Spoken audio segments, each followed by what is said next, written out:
但市高中小将伫11号开学，不过因应奥密克戎病毒威胁，小学生拢无疫苗保护力，特别危险。根据了解，全市的高中甲高中小有280间学校，教职员工有28000外位。一直到1月28号的统计，已经住过2针的有9成7。所以，市长黄伟哲表示，市府将依照行政的体系，拜托老师挨个住第3针。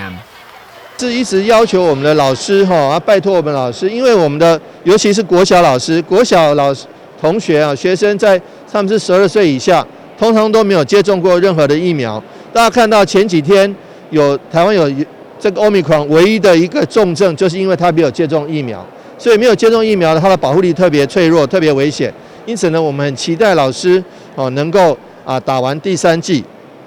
所以说我们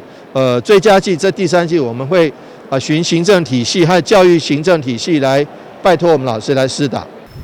面对伫要开学，有了去年防疫经验，以东区复兴公社为例，所有消毒甲环境清洁的物资都已经穿好势，必用的马拢相当的充足，来全面防护校园师生安全。另外，就是加强学生自主健康管理，随时因应停课无停学，以及鼓励老师赶紧做第3针，来保护家己甲学生的安全。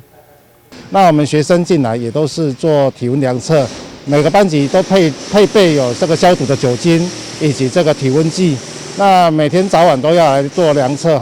中午起床的时候也要做量测。那针对第3剂的一个追加的部分呢，我们现在在鼓励全校老师在做第3剂的一个追加。目前我们学校已经有超过2成的教职员已经来做第3剂的接种。那过年后这个期间呢，应该还有目前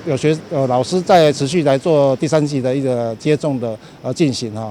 虽然台湾疫情相对稳定，不过套用市长新春团拜所讲的防疫无放松的本钱，但新闻管制何强芳采访报道。